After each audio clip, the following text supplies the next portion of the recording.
Et notre institution travaille au sein des différentes commissions et avec nos organes externes pour aborder cette question de manière holistique. Donc nous devons nous doter d'une stratégie sérieuse pour l'eau dans ce nouveau cycle politique afin de lutter contre la crise actuelle et d'empêcher l'émergence des crises futures. Et donc, c'est pour ça que d'abord je donne la parole à M. El Majoub pour 5 minutes. S'il vous plaît, monsieur.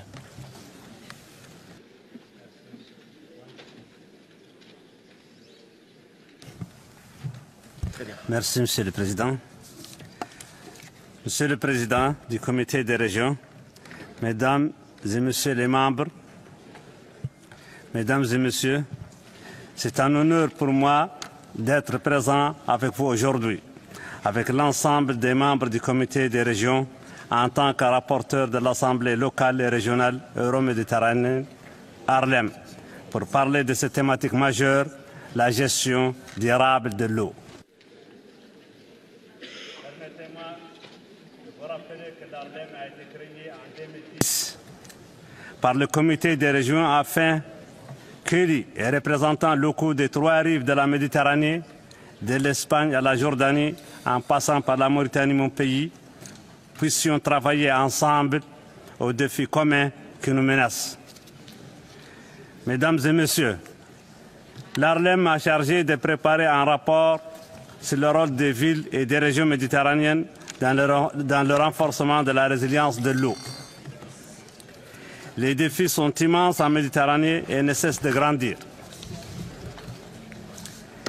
Les sites de la Méditerranée, en particulier la région du Moyen-Orient et de l'Afrique du Nord, est l'épicentre de la crise mondiale de pénurie d'eau, abritant 15 des 20 pays les plus pauvres en eau au monde.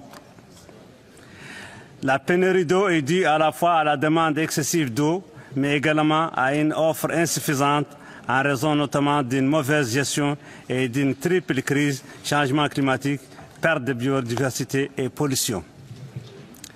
Mais nous sommes également confrontés au trop d'eau, des tempêtes, des inondations meurtrières comme en Libye en 2023, en Belgique et en Allemagne en 2021, et des conflits grandissants.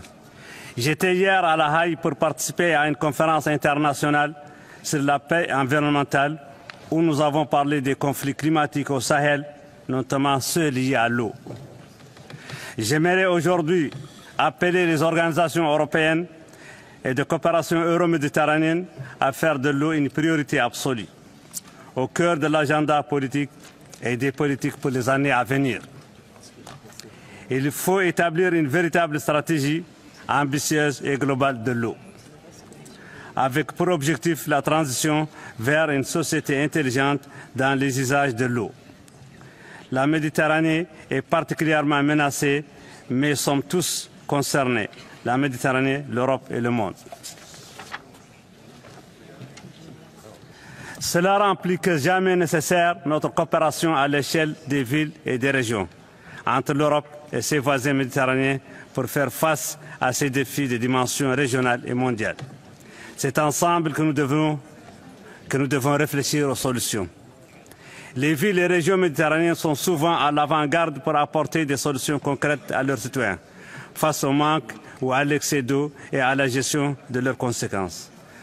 Ce sont elles qui vont gérer ces problèmes concrets. Comment lutter contre ces fuites dans les canalisations qui nous fait perdre jusqu'à 60% de l'eau transportée? Avec quel soutien financier créer ces bassins de récupération d'eau qui nous évitera à la fois de subir un excès d'eau stagnante et de compenser le manque d'eau? Quel prix de l'eau fixé qui soit juste, équitable et efficace? Comment éduquer nos citoyens, mais également nos entreprises à un usage plus raisonné des ressources en eau? Nous avons des solutions à proposer, mais nous avons aussi besoin de soutien pour les mettre en œuvre. Nous ne pouvons pas agir efficacement si nous ne sommes pas consultés, si par exemple des décisions sont prises sans nous. D'implanter un hôtel ou une usine dans une zone où l'accès à l'eau est déjà si difficile. Au lieu d'un cadre institutionnel centralisé, il faut au contraire adopter une approche de long terme intégrée, multiniveau, associant l'ensemble des acteurs et notamment les collectivités locales. Enfin, je voudrais souligner que les villes méditerranéennes ont une expérience et des pratiques traditionnelles qu'elles peuvent partager. En Mauritanie, nous avons une longue expérience de sécheresse. Dans ma commune, Tafraghzena, le réseau d'assainissement couvrait moins de 5% des besoins en eau. Nous avions par ailleurs de nombreux sites inondables. Nous avons donc programmé dans le cadre d'un plan communal de développement et de son volet résilience climatique la construction de bassins de récupération et de stockage des eaux des pluies pour couvrir tous les quartiers submersibles, notamment la cité plage. Les eaux pluviales sont réutilisées pour l'arrosage des espaces verts. Ce projet illustre aussi le succès de la coopération entre les villes au-delà des frontières. En effet, la construction de ces bassins a été réalisée dans le cadre d'un partenariat entre la commune de Tafraghzena et la commune de Berchid à Casablanca, au Royaume du Maroc. Le projet a également été financé de manière tripartite par le Fonds africain d'appui à la coopération décentralisée internationale et des collectivités territoriales, la commune de Berchid et la commune de Tafraghzena. Aujourd'hui, grâce à ce projet, ma ville dispose d'une place publique avec un parking de stationnement, des espaces verts et une aire de repos au lieu de ce qui était hier un espace rempli des eaux stagnantes. Mesdames et messieurs, nous défendons ici la même idée. Il nous faut développer des moyens effectifs de renforcer la résilience dans le domaine de l'eau et offrir une sécurité hydrique durable pour tous afin de créer les conditions nécessaires au développement économique et social et de répondre de façon durable aux défis de notre région. Nous devrons le faire ensemble. Merci pour votre aimable attention.